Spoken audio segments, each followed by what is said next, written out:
আমরা যে প্রেস ক্লাবে অবস্থান করছি সেটা ওনারা জানেন, সেই বিষয়টাকে আমরা বলেছি এবং আমরা ওনাদের কাছে জানতে চেয়েছি যে আমরা গত মাসে যে প্রধান উপদেষ্টা কার্যালয় প্রশাসনের সহযোগিতায় আমরা গেছিলাম, ওনারা 10 কার্যদিবস সময় চেয়েছিল আমাদের কাছ থেকে, যে 10 কার্যদিবসের ভিতরে আমাদের এই বিদ্যালয়গুলো একটা চিঠির মাধ্যমে ওনারা জানিয়ে দেবে।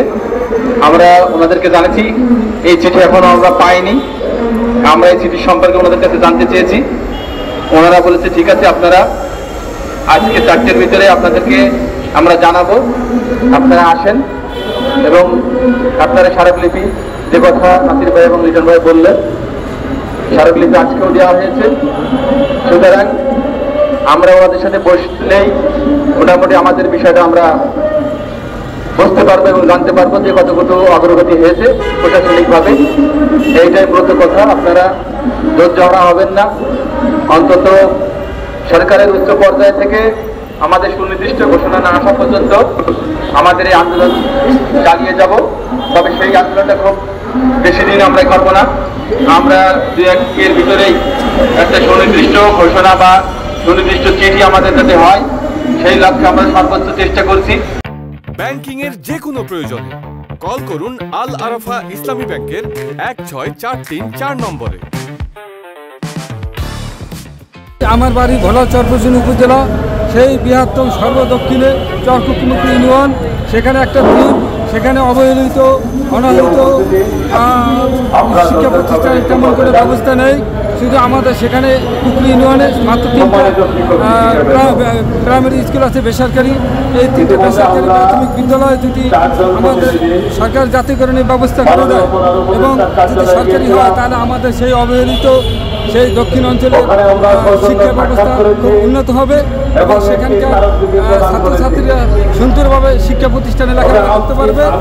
আমি অনতিবিলম্বে আমি একজন প্রতিবন্ধী লোক, আমার পায়ের সমস্যা। আমি বহু বছর 2018 সাল থেকে এই আন্দোলনে আসছি এবং দীর্ঘ 15 বছর পর্যন্ত স্কুলে আমি কাজ করছি। আমি প্রতিবন্ধী হয়ে আমি বাংলাদেশ সরকারের কাছে ডক্টর মোহাম্মদ প্রধান উপদেষ্টা ডক্টর মোহাম্মদ ইউনূস স্যারের কাছে আমরা দৃঢ়ভাবে আবেদন যে আমাদের এই শিক্ষা প্রতিষ্ঠানগুলো 4169 প্রতিষ্ঠান জাতীয়করণের ব্যবস্থা যদি করে দিত।